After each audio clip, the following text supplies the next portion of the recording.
కానీ అంతర్జాతీయంగా కానీ పెద్ద చర్చ నడుస్తుంది. ఏంటా సిమ్లా ఒప్పందం? మనం మిస్ అయింది ఏంటి? వాళ్ళు పొందింది ఏంటి? పాకిస్తాన్ పొందింది ఏంటి? ఇప్పుడు ఏకపక్షంగా వాడు చేసిన అనౌన్స్మెంట్ కారణంగా వాడు నష్టపోయేది ఏంటి? మన దగ్గర చాణక్యనీతి కానీ ఆర్ట్ ఆఫ్ వార్ అని చెప్పి సున్జు రాసిన ఒక పుస్తకం ఉంది. దాంట్లో ఏం చెప్పారంటే యుద్ధం చేయకుండా యుద్ధం గెలవాలి. How to win a war without fighting a war. ఆయుధాలు లేకుండా, బాంబులు వేయకుండా, ఏం చేయకుండా ఎట్లా గెలవాలని.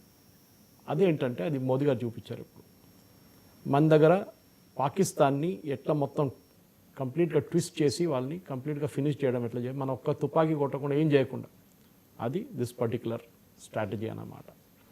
సో దీంట్లో ఏం జరుగుతుంది ఇప్పుడు మీరు చెప్పిన 2 టాపిక్స్ ఉన్నాయి. ఒకటి ఇండస్ వాటర్ ట్రీటీ, ఒకటి ఇంకోటి సిమ్లా అగ్రిమెంట్. రెండు టైంలో జరిగింది. ఫస్ట్ మనం క్రానలాజికల్కి వెళ్తే ఫస్ట్ ఇండస్ వాటర్ ట్రీటీకి వెళ్దాం. భారత్ పాకిస్తాన్ విభజించినప్పుడు 1947లో అప్పుడు బ్రిటిష్ వాళ్ళు ఒక లైన్ డ్రా చేసేసి వెళ్ళిపోయారు. ఇది పాకిస్తాన్, ఇది ఇండియా, అటు పక్కన ఆఫ్ఘనిస్తాన్, డ్యూరాండ్ లైన్ ఒక లైన్ అక్కడ డ్రా చేసి అక్కడ కూడా వెళ్ళిపోయారు. కానీ వాళ్ళు నీళ్ళది గురించి మాట్లాడలేదు. నీళ్ళు ఎవరు ఇక్కడి నుంచి, ఎందుకంటే నదులు మనం ఆపలేము కదా, లైన్ డ్రా చేసి ఈ నది ఇక్కడ ఉండాలని చెప్పలేము కదా, నది పోతూనే ఉంటుంది.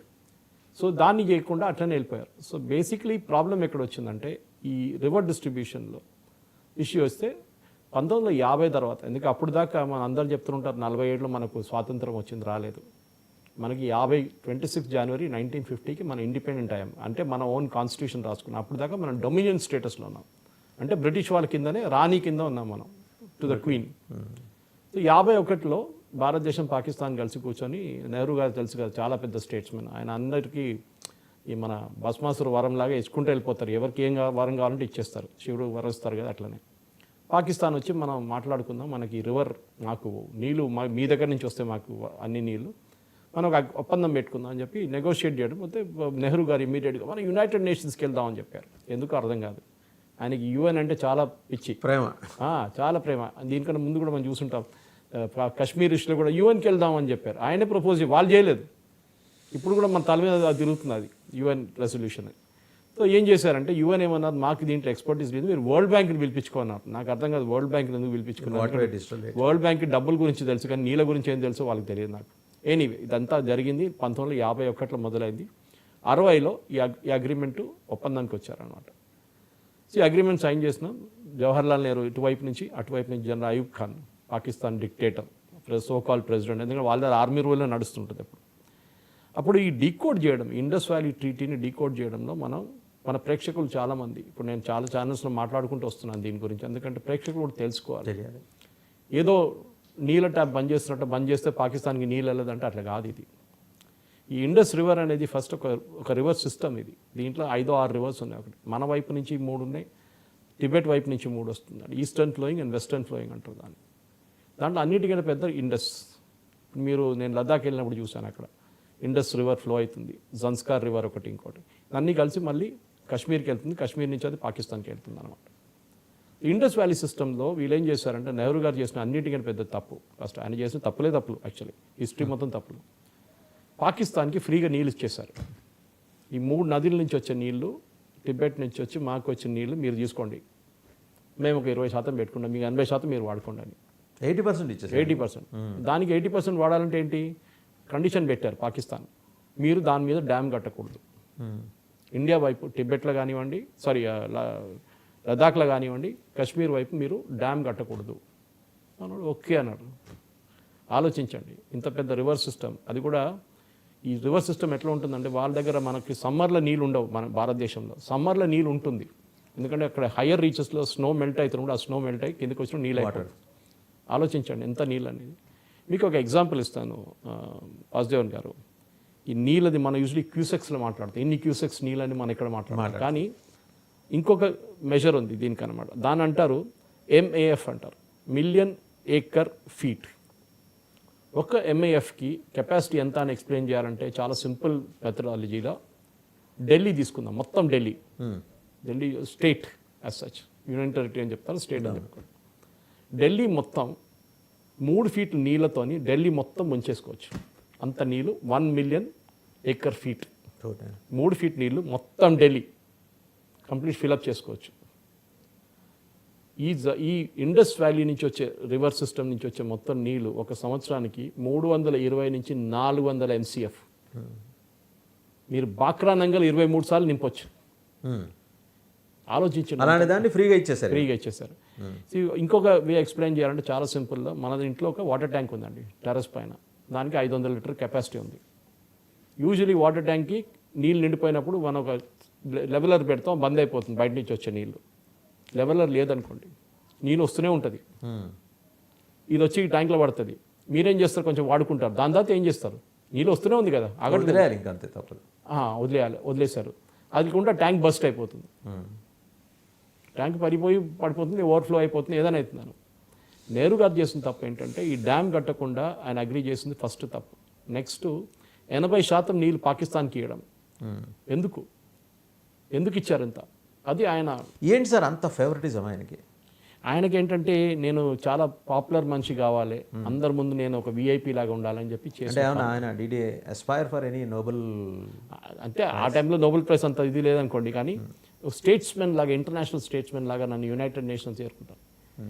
ఈ 325 నుంచి మీరు చెప్పినట్టు 450 దాకా MCF నీళ్ళు మన దగ్గర ఇండస్ రివర్ సిస్టమ్ నుంచి. దీంట్లో 3 రివర్స్ నుంచే, 3 ఏమో వెస్ట్ మన ఈస్ట్ ఫేసింగ్, అంటే మన పంజాబ్ నుంచి పాకిస్తాన్కి వెళ్ళిన జీలం సట్లెజ్, ఇంకా రవి బియాస్ ఉంటుంది అక్కడ, బియాస్. సో ఈ రివర్స్ని కూడా మనం ఇప్పుడు కంట్రోల్ చేస్తుంది. మన వైపు నుంచి పంజాబ్ నుంచి వస్తున్న రివర్స్ అంతా మనం డ్యామ్ కట్టుకున్నాం మనం. ఓకే. ఎందుకంటే అది ఈ ట్రీటీలో రాదు, అది లేదు కాబట్టి. అది కూడా నెహ్రూ గారికి కనిపిస్తే అది కూడా ఇచ్చేస్తున్నాయి పాపం. కానీ ఇది ఏమో కనిపించడానికి. ఇప్పుడు ప్రాబ్లం ఎక్కడ వచ్చిందంటే మన జనాభా పెరిగింది, మన అవసరాలు పెరిగింది. 60లో ఉన్నప్పుడు కాదు, కాశ్మీర్లో పెరిగింది, పంజాబ్లో పెరిగింది, లద్దాఖ్లో కూడా పెరిగింది.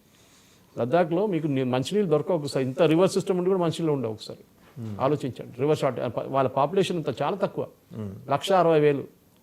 మన దగ్గర ఒక చిన్న ఏరియాలో, సికింద్రాబాద్లో లేకుంటే హైదరాబాద్ చిన్న ఏరియాలో 160,000 ఉంటారు. ఆలోచించండి. అండ్ లద్దాఖ్ సైజ్ ఏంటి, ఆల్మోస్ట్ మన ఏం చెప్తారు, పంజాబ్ అండ్ హర్యానా కలిపితే ఎంత ఉంటుంది అంత పెద్ద సైజ్ లద్దాఖ్. నెహ్రూ గారు చేసింది ఒకటి, 37,000 స్క్వేర్ కిలోమీటర్స్ చైనాకి ఇచ్చేశారు. అక్సై చిన్ అంటారు వాళ్ళు లద్దాఖ్. ఆలోచన, ఒక హర్యానా మొత్తం ఇచ్చేసారు గిఫ్ట్గా, తీసుకోండి మాకు అక్కర్లేదని చెప్పి. ఆలోచించండి. ఇప్పుడు చైనా వాళ్ళు వచ్చి అక్కడ కూర్చొని రాహుల్ గాంధీ ఏమంటారు, వాళ్ళు ఇక్కడికి వస్తున్నా అంటారు. మీ పెద్దన గ్రేట్ గ్రాండ్ ఫాదర్ ఏమో మొత్తం ఇచ్చేసారు కదా అక్కడికి కంప్లీట్గా, మీరేం మాట్లాడుతున్నాను అని. ఇటువైపు ఏమో మనం 1948లోనే మనం కాశ్మీర్, హాఫ్ ఆఫ్ కాశ్మీర్ పోయింది మన చేతి నుంచి. నెహ్రూ ప్రాబ్లం అది. ఇప్పుడు వాళ్ళు పాకిస్తాన్ ఆక్యుపైడ్ కాశ్మీర్ అంటాం మనం, వాళ్ళేమో ఆజాద్ కాశ్మీర్ అంటారు దాన్ని. ఇప్పుడు ఈ నీళ్ళ ప్రాబ్లం ఎక్కడ వచ్చిందంటే, మన జనాభా పెరిగినప్పుడు మన గవర్నమెంట్ ఏం చెప్పారు, మోదీ గారు రాగానే, సూర్యబాబు ఎప్పుడో సైన్ చేసిన అగ్రిమెంట్ 60లో మనం రివ్యూ చేయాలి, ఇది మీకు ఒక లెటర్ రాస్తున్నాను, ఇలా ఒఫిషియల్ లెటర్ రాస్తారు. కానీ పాకిస్తాన్కి రివ్యూ చేయడానికి ఇంట్రెస్టే లేదు. వాళ్ళకి తెలుసు ఏమంటారు ఇండియా అని చెప్పేసి. మేము డ్యామ్ కట్టబోతున్నాం, మీకేంటి మీ ఒపీనియన్ ఏంటంటే, వాళ్ళు నో అంటారు. వీళ్ళు సైన్ చేశారు, మేము అలౌ చేయము నీళ్ళు, మాకు నీళ్ళు మొత్తం నీళ్ళు మాకే కావాలి. ఇది ఇట్లా పరిస్థితిలో 2వ లెటర్ రాశారు మోదీ గారు గవర్నమెంట్ ఇంకొక 6 నెలల ముందు. అప్పుడు కూడా స్పందించలేదు. 3వ లెటర్ వెళ్ళింది ఒక 3 నెలల ముందు, నో రిప్లై పాకిస్తాన్. ఇప్పుడు ఈ పహల్గామ్ టెర్రరిస్ట్ అటాక్ తర్వాత మోదీ గవర్నమెంట్ ఫస్ట్ ఏం డిసైడ్ చేశారండి, అన్నిటికంటే ఈజీ, వాళ్ళ తల మీద వెళ్ళి బాంబు వేయడం చాలా ఈజీ, కానీ మళ్ళీ మన మీద కూడా ఇస్తారు, అక్కడ చనిపోతారు, ఇక్కడ చనిపోతారు, రిజల్ట్ ఏమి ఉండదు ఎక్కువ. అవును. కానీ అన్నిటికంటే బెస్ట్ ఏంటంటే మీలా నీళ్ళు ఆపేయడం. కానీ నేను చెప్పినట్టు అదేదో ట్యాప్ బంద్ చేస్తే నీళ్ళు బంద్ చేయడం కాదు, ఇది పెద్ద రివర్ సిస్టమ్ అది. ఇప్పుడు చూడండి, మీరు గోదావరి, మన భద్రాచలం తర్వాత గోదావరి మీద ఎక్కడ డ్యామ్ ఉందండి? ఎక్కడ లేదు. అక్కడ బాబ్లీ దగ్గర ఒకటి ఉంది, దాని తర్వాత స్టేట్ ఎంటర్ అయినాక ఇక్కడ నుంచి వెళ్తూ భద్రాచలం దగ్గర కొంచెం కంట్రోల్ ఉంది, కానీ అక్కడి నుంచి మళ్ళీ మొత్తం సీకి వెళ్ళిపోతుంది డైరెక్ట్. అంత పెద్ద రివర్ సిస్టమ్ అది. భద్రాచలం మీద ఒక డ్యామ్ కట్టాలని ఇంపాసిబుల్. అదే టైంలో మీరు కృష్ణ మీద చూడండి ఎన్ని డ్యామ్లు, అల్మాటి నుంచి మొదలవుతుంది, తుంగభద్ర శ్రీశైలం తర్వాత నాగార్జునసాగర్ ప్రకాశం బ్యారాజ్, అన్ని చోట్ల నీళ్ళు ఆపుకుంటూ పోతారు. మనం కూడా ఇప్పుడు అదే చేయాలి. డ్యామ్ కట్టలేము. డ్యామ్ కట్టాలంటే 15 సంవత్సరాలు పడుతుంది. అప్పుడు దాకా పాకిస్తాన్ ఇదే నీళ్ళు ఎంజాయ్ చేసుకుంటారు. చెక్ డ్యామ్స్ కట్టుకుంటే వెళ్ళాలి. చెక్ డ్యామ్స్ కూడా చాలా కష్టం, ఎందుకంటే ఇది అన్డెలిటెడ్ టెరిటరీ. ఇట్లా కొండలు ఉంటుంది, మీకు ఫ్లాట్ సర్ఫేస్ ఉంటే కట్టడానికి ఈజీ అవకాశం ఉంటుంది. ఈవెన్ మన నాగార్జునసాగర్ శ్రీశైలం కూడా చాలా స్ట్రగుల్ అవ్వాలి. అదే అంటే శ్రీశైలం నాగార్జునసాగర్ చూడండి, 2 వైపు కొండలు లండన్లో కడతారు. ఇట్లా ఇది అట్లా కాదు, కంప్లీట్ వాళ్ళు అదే ఉంటుంది. సో సొల్యూషన్ ఏంటంటే, ఈ రివర్ని ఇప్పుడు అమిత్ షా గారు సిఆర్ పాటిల్తో మీటింగ్ జరిపారు నిన్న. యూనియన్ వాటర్ రిసోర్స్ మినిస్టర్ వాళ్ళు మొత్తం టీం నిన్న కూర్చున్నారు. అంటే అంత సీరియస్గా తీసుకుంటున్నారు. బయట వస్తున్న న్యూస్ ఏంటంటే అన్నిటికంటే ఈజీ సొల్యూషన్ ఎవరైనా ఆలోచించేది కెనాల్ కట్టండి, కెనాల్స్ తవ్వేసేయండి. ఇప్పుడు ఒక నీళ్ళు పోతున్న ఒక చిన్న ఇది ఉంటే మీరు ఒక చిన్న ఇక్కడ తవ్వేస్తే నీళ్ళు ఇక్కడికి వెళ్ళిపోతుంది. మళ్ళీ మన ఇంటికాడ చూస్తున్నాం కానీ చెరువుల్లో మనం అక్కడెక్కడ చూస్తుంటాం, అది చేసేసేయండి. ఇప్పుడు మీకు ఒక కెనాల్ కట్టాలంటే స్టాండర్డ్ ఇంటర్నేషనల్ కెనాల్, మన రాజస్థాన్లో కెనాల్ ఉంది మన దగ్గర ఒకటి పెద్దది, సట్లా యమునా ఇంకో కెనాల్ ఉంది, దాని తర్వాత గుజరాత్ నుంచి వచ్చే నీళ్ళకి కెనాల్స్ కట్టారు. ఎందుకంటే ఎక్కడికో ఈ అగ్రికల్చర్కి యూజ్ చేసుకోవడానికి తాగే నీళ్ళ కోసం దూరం తీసుకెళ్లాల్సి వస్తుంది. 50-60 కిలోమీటర్ దూరం వెళ్ళాలంటే రివర్ నుంచి కెనాల్ తీసుకుంటాం అన్నమాట. ఒక స్టాండర్డ్ కెనాల్ సైజ్ మీరు చూస్తే ఎట్లా ఉంటుందంటే 16 ఆర్టీసీ బస్సులు సైడ్ బై సైడ్ పెడితే ఒక కెనాల్ అవుతుంది. ఓకే, 16 ఆర్టీసీ బస్సులు side by side, front to front కాదు, ఒక కెనాల్. అట్లా ఇమ్మీడియట్గా ఒక 10 కెనాల్లు ఇండస్ రివర్ మీద నుంచి డైవర్ట్ చేసుకోండి. ఒకటి యూపీ వైపు, ఒకటి రాజస్థాన్ వైపు. ఎందుకంటే హిమాచల్ అండ్ ఉత్తరాంచల్ మీద చేయలేము, ఎందుకంటే అక్కడ మళ్ళీ ఇదే ప్రాబ్లం, మళ్ళీ హిలీ టెరైన్ అది. రాజస్థాన్, గుజరాత్, యూపీ, ఢిల్లీ వీళ్ళకి నీళ్ళు ఇచ్చేసేయండి. వాజవన్ గారు, మన భారతదేశానికి నీళ్లు ఏం చేయాలని అర్థం కాకుండా ఉంటుంది. ఏం చేయాలరా బాబు, మీరు ఇప్పుడు చెప్పిన ఒకసారి విజువలైజ్ చేసుకుంటే కాశ్మీర్ నుంచి రాజస్థాన్, ఎందుకంటే హిమాచల్లో మనం ఏం చేయలేము, బైపాస్ చేసుకుంటూ రాజస్థాన్కి వచ్చి రాజస్థాన్ నుంచి గుజరాత్ కనెక్షన్ ఉంది, గుజరాత్ నుంచి మళ్ళీ ఇంకొంచెం రాజస్థాన్ నుంచి మీరు యూపీకి పంపించచ్చు, రాజస్థాన్ యూపీ మళ్ళీ గుజరాత్ బార్డర్ కూడా ఉంది కదా, ఢిల్లీ 3 చోట్లకి పంపించచ్చు. సో మీరేం చేస్తారు ఇక్కడ, రేవంత్ రెడ్డి 100 బుల్డోజర్లు తీసుకొచ్చి 100 ఎకర్లు క్లియర్ చేశారు కదా, అట్లనే మీరు కూడా చేయండి. ఒక 1000 బుల్డోజర్లు తీసుకొచ్చి కొట్టడం మొదలు పెట్టండి, నీళ్ళైతే పోతుంది. మన ఒక ఏడాది లోపల ఇది సాధ్యమా సార్? ఎందుకు ఇప్పుడే స్టార్ట్ చేయొచ్చు. 20% నీళ్ళు మీరు ఆపేసేయండి చాలు, పాకిస్తాన్ చచ్చిపోతారు. పాకిస్తాన్ వాళ్ళకి 80% ఆపక్కర్లా. వాళ్ళ దగ్గర మంగళ డ్యామ్ అని ఒక డ్యామ్ ఉంది, ఆ డ్యామ్ నుంచి 16% ఎలక్ట్రిసిటీ ప్రొడ్యూస్ చేసి ఈ నీళ్లు ఇండస్ట్రీ, పవర్ ఆగిపోతుంది, వాళ్ళకి పవర్ ఆగిపోతుంది. 80% వాళ్ళ సింధ్ అండ్ పంజాబ్ ఏరియాలో ఉన్న నీళ్లు విధి ఇండస్ వ్యాలీస్ మీద, ఇండస్ రివర్ మీద సిస్టమ్ మీద, అంటే వాళ్ళ అగ్రి సిస్టమ్, అగ్రి తాగడానికి నీళ్ళు ఉండవు, కొట్టుకొని చేస్తారు కొడుకులు. ఇది మోదీ చేసిన గేమ్. సో అక్కడ మనం ఒకవేళ వాడు సిమ్లా ఒప్పందం గురించి మాట్లాడినా, వాటర్ ట్రీటీ గురించి మాట్లాడినా, మనం డ్యామ్లు ఎక్కడ కట్టట్లేదు, so we are not violating any agreement. కానీ మీరు వైలేట్ చేశారు కదా, మేము మీరు అడిగాము నెగోషియేట్ చేస్తామని, మీరు నెగోషియేట్ చేయడానికి రాలేదు. నెహ్రూ సైన్ చేశారు, మేము పట్టించుకోవట్లేదు, నెహ్రూ సైన్ చేశారు, పోయి పని చేసుకోమని నెహ్రూ దగ్గర అని చెప్తాం. వీళ్ళు వెళ్ళి కంప్లైంట్ చేస్తారు, ఇంటర్నేషనల్ యూఎన్లో అక్కడ ఇక్కడ కంప్లైంట్ చేస్తారు, ఇంటర్నేషనల్ కోర్టుకి వెళ్తే ఎక్కడైనా వెళ్ళమనండి. యూఎన్ అమెరికానే ఖాతరు చేయాలి, ఇజ్రాయెల్ లాగా ఉండాలి. నువ్వు ఎవడో చెప్పుకో నాకేం ఫరక్ పడదు, నేను వెళ్ళి వాళ్ళ తల మీద బాంబేస్తా అంటాడు ఇజ్రాయెల్ వాడు. వాళ్ళకి అసలు ఇవ్వండి పట్టించుకోరు ఇజ్రాయెల్ వాళ్ళు, వాళ్ళగా మనం కూడా అట్లనే ఉండాలన్నమాట. సో ఇదైన తర్వాత ఇప్పుడు ఆలోచించండి, మనకి గోదావరి దాకా తీసుకురావచ్చు నీళ్లు. Excellent sir. ఇప్పుడు సౌత్ దాకా ఇంటర్లింకింగ్ రివర్స్ నడుస్తుంది, ఎక్కడ జీలం ఎక్కడ గోదావరి ఆలోచించండి. So your amount of water you will have is huge. అది కూడా సమ్మర్లో మీకు నీళ్ళు వస్తుంది, మనకి మాన్సూన్లో ఆటోమేటిక్ నీళ్ళు ఎట్లయినా వచ్చేస్తాయి, ఎలాగో వస్తాయి.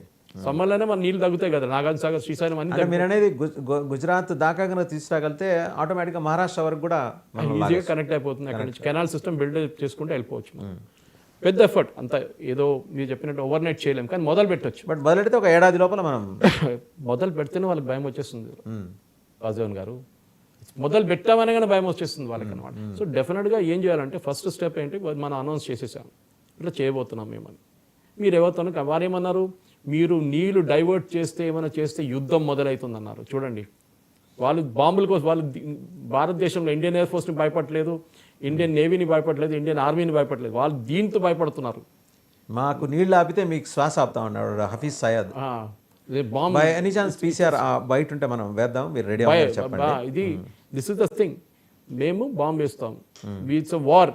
ఎందుకంటే ఒకసారి హఫీజ్ సయ్యద్ ఏమన్నాడు విందామా సార్? జస్ట్ अगर तू पानी बंद करेगा इंशाअल्लाह हम तेरी सांस बंद करेंगे, इन दरियाओं में फिर खून बहेगा। अगर तू पानी बंद करेगा इंशाअल्लाह हम तेरी सांस बंद करेंगे, इन दरियाओं में फिर खून बहेगा।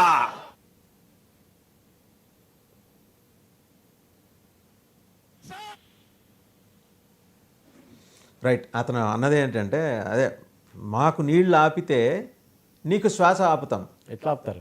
ఏదో ఆక్సిజన్ బంద్ చేసేస్తారా అదే ఎయిర్ నుంచి? వాడు మళ్ళీ పెద్ద స్కాలర్, బాగానే చదువుకున్నాడు వాడు. వీళ్ళు చెప్పడానికి అన్నీ చెప్తారండి, మనం చేసిన తప్పులు మనం కరెక్ట్ చేసుకుంటున్నాం అంతే. ఆ రివర్ సిస్టమ్ నా దగ్గర నుంచి వస్తుంది. ఇప్పుడు మీరు చెప్పిన దాన్ని that's quite interesting topic sir. అంటే దీని మీద ఇరిగేషన్ ఎక్స్పర్ట్స్ ఎలాగో దాని మీద కూర్చుంటారు. ఆల్రెడీ నిన్ననే మరి అమిత్ షా ఆధ్వర్యంలో మీటింగ్ జరిగింది కాబట్టి ఎక్సర్సైజ్ స్టార్ట్ చేస్తుంటారు. అవసరమైతే దానికి కావాల్సిన ఇన్ఫ్రా రెడీ చేసుకుంటాం కూడా గవర్నమెంట్ ఆఫ్ ఇండియా తలుచుకుంటే ఎక్కడి నుంచి వచ్చేస్తుంది, ప్రాబ్లం లేదు. ఎవరికైనా అక్కడి నుంచి మీరు కనెక్ట్ చేస్తే మీరు చెప్పేది జీలం నుంచా లేకపోతే 3 నదులు కలిపి జీలం, సట్లెజ్ అండ్ బియాస్, తీసుకోవచ్చు మనం.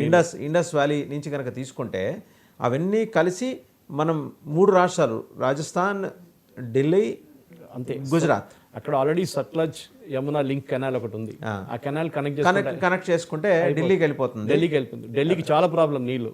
ఢిల్లీ నుంచి హర్యానా నుంచి యూపీకి వెళ్తుంది. ఎట్లయినా మీరు కొత్త కెనాల్ ఏం కట్టక్కర్లేదు. And even Rajasthan has direct connection అక్కడి నుంచి మళ్ళీ యూపీకి ఇబ్బంది. అది దట్ ఆల్ మీరు ఇరిగేషన్ ఎక్స్పర్ట్స్ ద్వారా అడగొచ్చు. కానీ మీరు తవ్వడం మొదలు పెట్టండి, చూడండి అప్పుడు టెన్షన్ చూడండి. ఏం చేయక్కర్లేదు, ఒక 100 బుల్డోజర్లు తీసుకొచ్చి తవ్వడం మొదలు పెట్టండి అంతే. అప్పుడు ఇమీడియట్గా పాకిస్తాన్ దిగొస్తారు కిందికి. బాబు చెప్పండి మేము చేసిన తప్ప అయిందని చెప్పారు అప్పుడు కూడా. ఎందుకంటే వాళ్ళు చెప్పండి, వాళ్ళకి ఇది లేదు కదా. ఎందుకంటే గజ్వాయ్ హింద్ ప్రాజెక్ట్ ఇది. వాళ్ళ రిలీజియస్ బుక్స్లో రాసుంది గజ్వాయ హింద్ అంటే భారతదేశాన్ని ఇస్లామిస్ట్ చేయాలి అని. మేము చెప్పలేదు, వాళ్ళ పుస్తకాలు రాసున్న ఇది గజ్వాయ్ హింద్ ప్రాజెక్ట్. అది ముఘల్స్ వచ్చారు ఫస్ట్, దానికన్నా ముందు అఫ్ఘాన్స్ వచ్చారు, షేర్షా సూరి వీళ్ళందరూ వచ్చారు. దాని తర్వాత ముఘల్స్ వచ్చారు, దాని తర్వాత మిగతా వాళ్ళు వచ్చారు లోకల్స్. మళ్ళీ ఇక్కడ టిపు సుల్తాన్, హైదర్ అలీ డౌన్ సౌత్. వీళ్ళు చేసిన గొడవ అంతా అంతే కదా, ఒక రిలీజియన్ని కొట్టడానికి చేస్తున్న పని. దాని తర్వాత షిమ్లా అగ్రిమెంట్, అది నెక్స్ట్ ఇంకొక పెద్ద బ్లండర్. షిమ్లా అగ్రిమెంట్ చెప్పండి సార్. ఇది కూడా షిమ్లా అగ్రిమెంట్ సైన్ చేసింది ఇందిరాగాంధీ గారు 71 వార్ తర్వాత 72లో సైన్ చేశారు. అది ఏం జరిగింది షిమ్లా అగ్రిమెంట్ అంటే, షిమ్లా అగ్రిమెంట్లో జుల్ఫికర్ అలీ భుట్టో అండ్ ఇందిరాగాంధీ గారు నెగోషియేట్ చేసి ఏం చేశారంటే, మన దగ్గర 13,000 స్క్వేర్ కిలోమీటర్స్ మన పాకిస్తాన్ దగ్గర నుంచి గుంజుకున్నాం వార్ తర్వాత. ఎస్పెషల్లీ ఎంత sir? 13,000 square kilometres and plus another 2,000 kilometres Kashmir వైపు. ఓకే, 62-65 వార్ నుంచి 71 వార్ దాకా. సో ఆ ఏరియా అంతా మనం పాకిస్తాన్కి ఇచ్చేసాం మళ్ళీ వాపస్. ఒక టైంలో వాసుదేవన్ గారు hour army was sitting in Lahore, మన ఆర్మీ లాహోర్లో కూర్చున్నారు. 71 వార్లో మనం ఎక్వైర్ చేసింది లేదా స్వాధీనం మొత్తం అన్ని వార్లు కలిపి వీ హ్యాడ్ 13,000 కిలోమీటర్స్ ఇచ్చేసాం వాళ్ళకి. తర్వాత కార్గిల్ వార్ తెలిసినప్పుడు అప్పుడు మనకి దీని వాల్యూ తెలిసింది. వీళ్ళు వచ్చింది ఆ సైడ్ నుంచి, తోలోలింగ్, ద్రాస్, ఆ సైడ్ నుంచి వీళ్ళు వచ్చింది. పాకిస్తాన్ వాళ్ళు దూరం అక్కడి నుంచి వచ్చారు. అది మన చేతిలో ఉంటే ఆ ప్రాబ్లమే రాకపోతుండే. తర్వాత మనం సియాచిన్ గుంజుకున్నాం, అది ఇంకోటి గ్లేషియర్, అది కూడా పాకిస్తాన్ దగ్గర ఉండే. ఈ చేసిన తప్పులని 84లో I think we got back Siachen. చాలా ఇది కూడా మన ఎంతో మంది కోల్పోయి, మన I think we lost almost 3,000 to 4,000 soldiers. వాళ్ళు మెతిపోయారు దాంట్లో. వాళ్ళ బ్లడ్ అయినా వీళ్ళు కొంచెం కన్సల్ట్ చేయాలండే. ఒక్క ఆర్మీ వాళ్ళని కూడా కన్సల్ట్ చేయలేదు వాసుదేవన్ గారు. ఆర్మీ చీఫ్ని, అప్పుడున్న ఆర్మీ చీఫ్స్ కూడా చెప్పారు, ఇందిరాగాంధీ గారు మీరు చేస్తున్న తప్పు, you are making a huge blunder. Because Pakistan మీరు ఇచ్చారు చూడండి, ఏదే ప్రెషర్ మీద ఇచ్చారో అర్థం కాదు. అది యుఎస్ ప్రెషర్ అంటున్నారు, కొంతమంది యుఎస్ఎస్ఆర్ ప్రెషర్ అంటున్నారు. ఏదైనా కానీ మన దగ్గర ఉన్న 13,000 స్క్వేర్ కిలోమీటర్ పాకిస్తాన్కి వేయడం ఏంటండి? ఇప్పుడు వీళ్ళేమన్నారు, మేము సిమ్లా అగ్రిమెంట్ని మేము కంప్లీట్గా రైట్ ఆఫ్ చేస్తున్నాము, సిమ్లా అగ్రిమెంట్ అన్నారు. సో మేము కూడా గ్రేట్, వండర్ఫుల్, ఈ సిమ్లా అగ్రిమెంట్ రాసి ఇవ్వండి. ఇన్ఫాక్ట్ మన దగ్గర కూడా ఏమైందంటే, వీళ్ళు ఫస్ట్ డే అనౌన్స్ చేసినప్పుడు CCS తర్వాత క్యాబినెట్ కమిటీ ఆఫ్ సెక్యూరిటీ చేసిన తర్వాత మనం అనౌన్స్ చేసాం మనం that we are kind of dropping this agreement, Indus valley అని, ఇండస్ వాటర్ ట్రీటీ డ్రాప్ చేస్తున్నాం చెప్పాం మనం. పాకిస్తాన్ నవ్వుకున్నారు, మీరు ఒక లెటర్ అయితే ఇవ్వండి మాకు అని చెప్పారు. నెక్స్ట్ డే లెటర్ ఇచ్చేసాం వాళ్ళకి ఒఫీషియల్గా, వీ హ్యావ్ డన్ ఇట్ అని. అప్పుడు వాళ్ళు స్టన్ అయిపోయారు వాళ్ళు. షిమ్లా అగ్రిమెంట్ మేము రిసెండ్ చేస్తున్నాం అంటున్నారు, పుల్ ఓవర్ చేస్తున్నాం అంటారు. గ్రేట్, మీరు పని చేయండి, మాకు కూడా ఒక లెటర్ రాసి ఇవ్వండి. లెటర్ రాసిస్తే మేము డెఫినెట్గా we will also do that same thing. ఏం చేస్తాం మనం షిమ్లా అగ్రిమెంట్లో 2 పాయింట్, ఒక పాయింట్ అది మీకు చెప్పాను ఇప్పుడు నేను. సార్ ఒక్కసారి సయ్యద్ హఫీజ్ది విందాం, అతను ఏమన్నాడు అంటే, మనం వాటర్ మీద చాలాసేపు మనం మాడుకున్నాం కదా, ఒక్కసారి జస్ట్ 20 seconds. हफीज सैयद हफीज, अगर तू पानी बंद करेगा इंशाअल्लाह हम तेरी सांस बंद करेंगे, इन दरियाओं में फिर खून बहेगा. अगर तू पानी बंद करेगा इंशाअल्लाह हम तेरी सांस बंद करेंगे, इन दरियाओं में फिर खून बहेगा. इंशाअल्लाह స్పీచ్లు చెప్పుకుంటారండి, అన్నీ చెప్తారు. కార్బన్ డైఆక్సైడ్ పెడతాం, ఆక్సిజన్ తీసేస్తామని చెప్పేసి. వీళ్ళకి బుద్ధి లేదు కదా first of all. So Shimla అగ్రిమెంట్లో ఒక పాయింట్ అయితే మనం మాట్లాడుకున్నాం, ల్యాండ్ రిటర్న్ ఇచ్చేసారు. ఆ టైంలో వాజ్పేయి గారు మీకు గుర్తుంటుంది, మన దగ్గర 90,000 మంది ఎవరిని అడిగి ఇచ్చింది సార్? అపోజిషన్తో మాట్లాడలేదు ఆవిడ? ఆర్మీ వాళ్ళతో మాట్లాడలేదు. అప్పుడున్న ఆర్మీ చీఫ్ చెప్పారు, మీరు చేస్తున్న తప్పు మేడం, ఇయ్యకండి ల్యాండ్ వాళ్ళకి. మేమేమో నెహ్రూ గారు లాగా అదే బ్లడ్ కదా, మేము ఇవ్వబోతున్నాం, అదే బ్లడ్ అదే బ్రీడ్ వాళ్ళు చెప్తుంటారు కదా. 90,000 ప్రిజనర్స్ ఆఫ్ వార్ బంగ్లాదేశ్ నుంచి మన దగ్గర ఉన్నారు. ఏది బ్రిగేడియర్ లెవెల్ నుంచి జవాన్ దాకా 90,000 మంది వాళ్ళని ఇచ్చేసారు అట్లనే ఫ్రీగా. ఈజీలీ మాట్లాడుకొని పిఓకే మాకు ఇస్తే మేము ఇస్తాం వీళ్ళని చెప్తే వాళ్ళు రాసి ఇచ్చేస్తున్నారు కాగితం మీద అప్పుడే. అది కాకపోండి, మనం 350 మంది including air force pilots Pakistan కస్టడీలో ఉన్నారు ఆ టైంలో. వాళ్ళని ఒక్కరు కూడా మనకు రిటర్న్ ఇవ్వలేదు ఇవాళ దాకా. ఏ రోజు అండి ఇది? 1971. సో 50 ఏళ్ళు దాటిపోయింది. వాళ్ళు చనిపోయింటారు ఇప్పుడు. ఎంతమంది బతుకున్నారు, ఎంతమంది చనిపోయారో మనకు తెలియదు. కొంతమంది లెటర్ రాశారు, అది వాళ్ళు ఇక్కడికి వచ్చిందంటే వాళ్ళు బతుకున్నారు అక్కడ తెలుసు. వీళ్ళంటారు డినై చేస్తారు, మా దగ్గర ఎవరు లేరు అని చెప్పేసి. ఆ టైంలో 90,000 మంది మన దగ్గర ఉన్నప్పుడు మనం ఈజీగా బార్గెన్ చేసుకోవచ్చు, ఒక్కొక్కరి మీద పెట్టి బార్గెన్ చేసుకోవచ్చు. అపోజిషన్ ఆర్మీ పక్కన పెట్టండి సార్, అపోజిషన్తో మాట్లాడటం కూడా లేదా? ఆ టైంలో అపోజిషన్ ఎక్కడ ఉండే చెప్పండి? జైల్లో ఉన్నారు 71 తర్వాత, ఎమర్జెన్సీ తర్వాత ఎవరు ఉన్నారు అపోజిషన్? జనతా పార్టీ వచ్చింది దాని తర్వాతే కదా. మనం చూసాం ఇదంతా. ఆపోజిషన్ లేదు ఆ టైంలో. బీజేపీ కూడా రాలేదు 84 తర్వాత బీజేపీ. దాని ముందు జనసంఘ్ ఉండేది, అంత పవర్ఫుల్ కాదు. సో ఆపోజిషన్ అనేది కమ్యూనిస్ట్ సో పవర్ఫుల్ కదా సార్ అప్పుడు. కమ్యూనిస్ట్ వాళ్ళ వీళ్ళు కమ్యూనిస్ట్ వాళ్ళు చైనా కోసం జిందాబాద్ అంటుండే వాళ్ళు. ఇప్పుడు కూడా అంతే కదా. వాళ్ళు కమ్యూనిస్ట్ వాళ్ళు ఎప్పుడు భరోసా చేయకూడదు, వాళ్ళు దేశంలో అమ్ముకుంటారు కమ్యూనిస్ట్ వాళ్ళు వెళ్ళి మన దేశాన్ని. సో ఈ సిమ్లా అగ్రిమెంట్లో సెకండ్ పాయింట్ చాలా ఇంట్రెస్టింగ్. అది అప్పుడు జరిగిన ఘర్షణ తర్వాత ఒక లైన్ ఆఫ్ కంట్రోల్ అని సెటప్ చేస్తాం. అంటే పాకిస్తాన్ సీజ్ ఫైర్ లైన్ అని ఫస్ట్ చెప్పాము. గొడవంతా అయిపోయిన తర్వాత సిమ్లా అగ్రిమెంట్లో మీరు అటువైపు ఉన్నారు, మేము ఇటువైపు ఉన్నాం అని చెప్పి జమ్మూ కాశ్మీర్ నుంచి ఒక ఎల్ఓసి డ్రా చేసుకున్నాం మనం. కానీ ఆ ఎల్ఓసిని మనం ఎప్పుడు ఒక ఏం చెప్పి సీజ్ ఫైర్ లైన్గా వాడుకున్నాం. సీజ్ ఫైర్ లైన్ మనమే చెప్పాం, సీజ్ ఫైర్ మేము ఫైర్, కానీ పాకిస్తాన్ వాళ్ళు ఫైర్ చేస్తూనే ఉంటారు అప్పుడప్పుడు. ఇప్పుడు ఈ అగ్రిమెంట్ మీరు విత్డ్రా చేస్తే ఆ లైనే లేదు. ఇప్పుడు లైన్ లేదు, మేము ఎక్కడైనా వెళ్ళొచ్చు. మేము వాళ్ళు ఇక్కడ రానియండి, నో ప్రాబ్లం, చూసుకుంటాం. లైన్ లేదు కదా, మీరే తీసేసింది, మేము తీయలేదు. మీరు అగ్రిమెంట్ విత్డ్రా చేసుకున్నారు. మిగతా అన్ని చిన్న మాట. అంటే మేము ఇద్దరు కొట్టుకుంటే మూడో ఒకటి రాకూడదు, అది అంతే కదా. ఇప్పుడు రోడ్డు కూడా అంతే కదా, ఇద్దరు రోడ్డు మీద కొట్టుకుంటే మూడోడు ఎందుకు రావాలి? వస్తే వాణ్ణి కొడతారు ఒకసారి వెళ్ళి లాస్ట్లో. ఇది అనే పాలసీ. కానీ ఈ మెయిన్ 2 పాయింట్స్, ఒకటి ఇచ్చిన land 13,000 square kilometres Pakistan territory, ఇంకోటి మన కాశ్మీర్ వైపు ఉన్న ఇప్పుడున్న పాకిస్తాన్ ఆక్యుపైడ్ కాశ్మీర్లో 330 అనుకుంటా స్క్వేర్ కిలోమీటర్, అది కూడా మాకు కావాలి రిటర్న్. అగ్రిమెంట్ పోయింది కదా, ఇప్పుడు మేము తీసుకుంటాం. వాళ్ళు ఇవ్వర్లే, అది ఇంకో మాట, కానీ తీసుకోవడానికి ఒక ధమ్కి ఇవ్వచ్చు అనమాట. రెండోది ఎల్ఓసి లేదు ఇప్పుడు. No LOC, no ceasefire. In fact today మనం మాట్లాడుతూ పాసిబ్లీ వీడియో ఇప్పుడు మన ఈ షో అయిన తర్వాత చూడండి, cease fire India will say no more cease fire. మనమే చెప్పుకున్నాం సీజ్ ఫైర్ అని చెప్పేసి. మేము సీజ్ ఫైర్, మేము ఫైర్ చేయం ఎల్ఓసి నుంచి. 4వది మెయిన్ పాయింట్ రాబోతుంది. Of course we discussed Indus water treaty and Simla agreement అయిపోయింది. 4 చాలా ఇంపార్టెంట్ రాబోయేది. మన నో ఫస్ట్ యూస్ పాలసీ అని పెట్టాము. ఇది జార్జ్ ఫెర్నాండస్ టైం నుంచి ఉంది. ఇది దాని లోపల ఒక టెలిమెట్రీ ఉంటుంది, అది కాకుండా పాకిస్తాన్ దగ్గర అది లేదు. పాకిస్తాన్ ఏం చేస్తారు, మాక్సిమం మన దివాళీ పటాకాలు కాల్సినట్టు ఒక తీసుకొని పంజాబ్ వైపు వేస్తారు, అక్కడ వెళ్తుంది. ఆ నియర్ బై కాబట్టి అక్కడ దాకా వచ్చి అది కూడా చేయరు, న్యూక్లియర్ వాటర్ వాళ్ళు. కానీ మిసైల్ సిస్టమ్స్ వాడితే కూడా, కన్వెన్షనల్ మిసైల్స్ వాడితే. బట్ అంటే ఈ ట్రీటీలో సివిలియన్స్ జోలికి వెళ్ళకూడదు అనేవి కూడా ఉంటాయి కదా సార్. ఈ వార్లు ఎవరు పట్టించుకోరండి. ఇప్పుడు యూక్రెయిన్ వార్లు చూస్తున్నాం కదా, యూక్రెయిన్ రష్యా ఎవరు పట్టించుకుంటారు సివిలియన్స్? వస్తారు అందరు. మన వాళ్ళు ఇక్కడ కూర్చొని మోదీకి చెప్తున్నారు కదా బాంబే వేయండి అని. ఇది ఎట్లా అయిపోయిందంటే, మన ధోని బ్యాట్ చేయడానికి డ్రాయింగ్ రూమ్లో కూర్చొని ఐపీఎల్ చూసుకుంటే మోదీ దగ్గర చెప్తున్నా, సరే ధోని దగ్గర చెప్తున్నాం ఎట్లా బ్యాట్ చేయాలని చెప్పేసి. మన వాళ్ళు డ్రాయింగ్ రూమ్ ఎక్స్పర్ట్స్ మన వాళ్ళు. అక్కడ వెళ్ళి నువ్వు బ్యాట్ చేయి, అప్పుడు అర్థమవుతుంది నీకు బ్యాటింగ్ ఎట్లా ఉంటుందని. మోదీ గారు చెప్తారు బాంబే వేయండి. నిన్న సాయంత్రం చాలామంది మా ఫ్రెండ్స్ బాంబే వేయండి, ఎందుకు మోదీ బాంబే వేయట్లేదు? అరే బాబు, బాంబు వేస్తే దాన్ని ఉంటుంది, దాని ఆఫ్టర్ ఎఫెక్ట్స్ ఉంటుంది. వాళ్ళు కూడా కూర్చోరు, వాళ్ళు కూడా వేస్తారు మన మీద. అప్పుడు 200 మంది చనిపోతే అప్పుడు ఏడుస్తారు, మోదీ గారు 200 మంది చనిపోయారు అని చెప్పి. చనిపోతారు మళ్ళీ. వారు ఉన్నప్పుడు మీరు రెడీగా ఉండాలి మెంటలీ, అది ఉండరు. So let us play the game. టెర్రరిస్ట్ని పట్టుకోవాలి, వాడే అక్కడ కూర్చున్నాడు, టేబుల్ చైర్ వేసుకుని కూర్చున్నాడు, రండి నన్ను పట్టుకోండి అని చెప్పేసి వాడు ఎక్కడ దూరిపోయి ఉంటాడు ఇప్పుడు దాకా. 1/2 hour హెడ్ స్టార్ట్. ఓకే, చాలా విషయాలు బయటకు వస్తున్నాయి ఇప్పుడు. దట్ అక్కడున్న పోనీ వాళ్ళందరూ దీంట్లో ఇన్వాల్వ్ అయి ఉన్నారని చెప్పేసి కావాలని తీసుకురమ్మన్నానంటే అక్కడికి అంత దూరం. అదంతా బయటకు వస్తుంది ఇప్పుడు ఇన్వెస్టిగేషన్. సరే, మనం చూసేదంటే ఈ 2 ట్రీటీస్ మెయిన్గా. ఒకటి Indus water treaty, I thought I explain it, కానీ ఇంకా డీటెయిల్ ఎక్స్ప్లెయిన్ చేయాలంటే గంట సేపు పడుతుంది.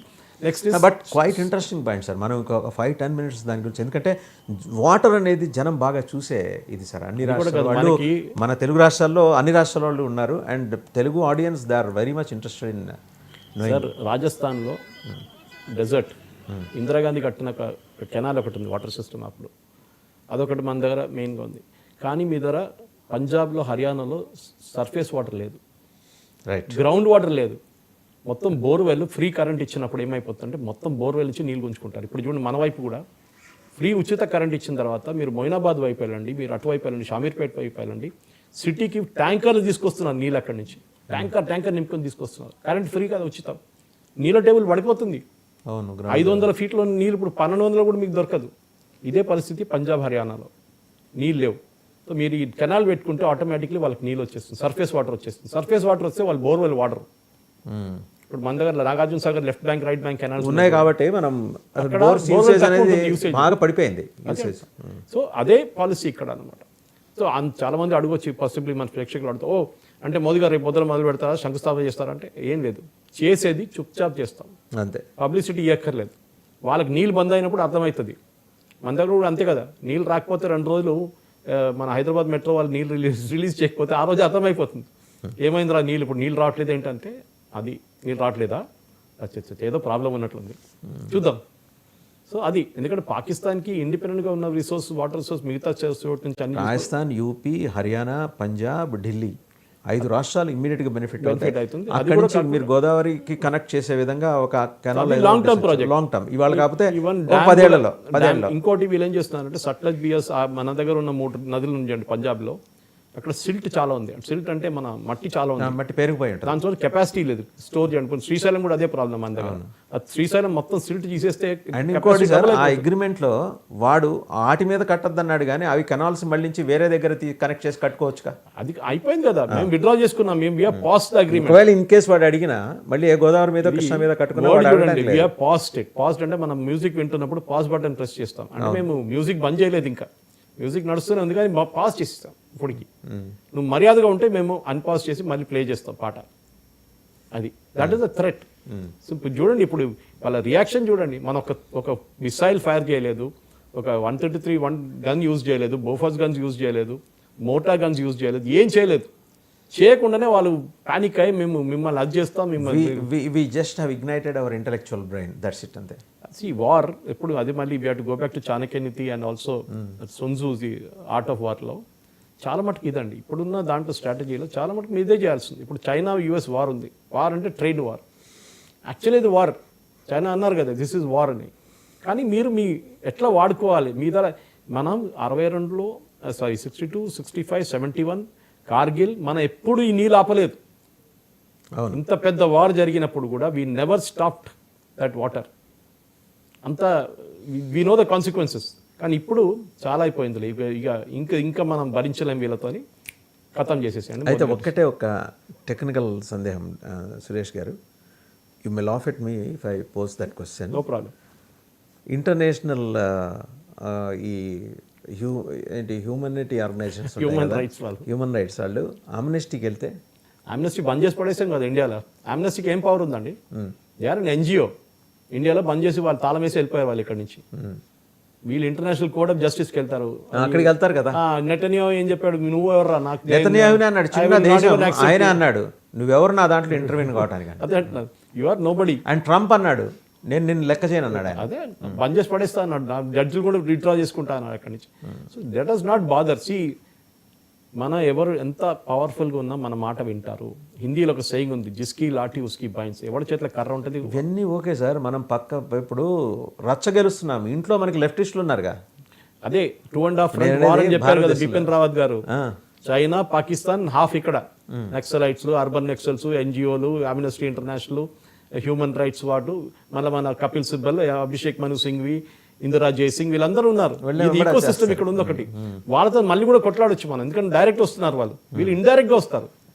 నేను ఐ ట్వీటెడ్ 1 ట్వీట్, అది కొంచెం వైరల్ అయిపోయింది. ఇప్పుడు నేను చెప్పాను, బహుశా వీళ్ళందరూ కలిసి రేపు సుప్రీంకోర్టుకి వెళ్ళి పాకిస్తాన్కి నీళ్ళు ఇవ్వట్లేదంటే ఇదంటే అది. నేను అడగాలనుకున్నది కూడా అదే, రేపు పొద్దున సుప్రీంకోర్టుకి వెళ్తే సుప్రీంకోర్టు కూడా చాలా విచిత్రంగా ఈ మధ్య, అంటే నేను న్యాయ వ్యవస్థల్ని మనం ఏం మాట్లాడలేం కానీ న్యాయ వ్యవస్థలు ఇస్తున్న తీర్పుల్ని తర్వాత మనం ప్రశ్నించచ్చు. మోదీ గవర్నమెంట్ అస్సలు పట్టించుకోరండి. ఇప్పుడు వక్ రెస్పాన్స్ చూడండి, నేను ఆ ఫైల్ చేసిన అఫిడవిట్ చూడండి, క్లియర్గా చెప్పారు మీ పని కాదు, పార్లమెంట్ పాస్ చేసిన బిల్ ఇది, మీరు దీంట్లో పుల్లలు పెట్టకండి, సింపుల్, చాలా క్లియర్ వార్నింగ్ అన్నమాట. చట్టసభ చట్టం చేస్తుంది అంతే. మీకు పాకిస్తాన్తో మేము డీల్ చేసుకుంటే ఇంటర్నేషనల్ మ్యాటర్స్లో మీకు అసలు ఎక్కడ రావడానికి మీకు ప్రసక్తి లేదు, మీరు అక్కడ కూర్చోండి, మేము డీల్ చేసుకుంటాం. ఈ దేశం ఎట్లా నడిపించాలో మాకు తెలుసు, మీరు కాదు, సుప్రీంకోర్టు కాదు దేశం నడిపించేది, ఇది క్లియర్ అన్నమాట. సో ఇది మనం అక్కడికి వచ్చాం. వాటర్ది అయిపోయింది. వాటర్ది అయిపోయిన తర్వాత ఇప్పుడు రెండోది సిమ్లా ఒప్పందంలో మన భూభాగం ఎంత ఉంది చెప్పండి సార్. అసలు మనం ఇందిరాగాంధీ గారు దయతలిచి వదిలేసింది ఎంత ఉంది? 13,000 స్క్వేర్ కిలోమీటర్స్ ప్లస్ 300. ఒకసారి జియోగ్రఫికల్ కనెక్షన్ చెప్తారా? డాట్స్ అది మొత్తం మన టోలోలింగ్, ద్రాస్ ఆ ఏరియా మొత్తం కంప్లీట్గా మనం చూసాం. లద్దాఖ్ వైపు నుంచి, ఇక్కడ నుంచి కాశ్మీర్ వైపు నుంచి ఇదంతా పాకిస్తాన్ దగ్గరికి ఇచ్చేసాం మనం. అది ఎక్కడ ఫైనల్ కనెక్షన్ ఎక్కడ ఉంటుంది? రాజస్థాన్ నుంచి మొదలవుతుందండి. రాజస్థాన్ నుంచి మొదలవుతుంది. అండ్ ఇప్పుడున్న పాకిస్తాన్లో ఎక్కడ ఎండ్ అవుతుంది? అది పాకిస్తాన్లో కాశ్మీర్ వైపు నుంచి ఎండ్ అవుతుంది. అక్కడ ఓకే, ఆజాద్ కాశ్మీర్ అంటారు వాళ్ళు అక్కడ. అది మన పీఓకే. అదే ఇప్పుడు మనం పీఓకే అనేది. సో ఇప్పుడు సచ్ ఇస్ ద కేస్, పీఓకేని ఇమీడియట్గా మనం టేక్ ఓవర్ చేయాలి కదా. ఎందుకండి లేనిపోయిన తలకాయ నొప్పి, మళ్ళీ వాళ్ళకి తిండి పెట్టాలి కదా మనం. ఎందుకు వాడు కొట్టుకొని వస్తున్నారు అక్కడ ఉంటారు మళ్ళీ టెర్రరిస్టులు. ఎందుకు? వాళ్ళు మన దగ్గర ఉన్న కాశ్మీర్ మనం చూసుకుంటే చాలు, అది పోయింది అంతే. చెప్తూ ఉంటారు అమిత్ షా గారు, వీళ్ళందరూ మేము తీసుకుంటాం. ఎందుకు మళ్ళీ అక్కడ ఉన్న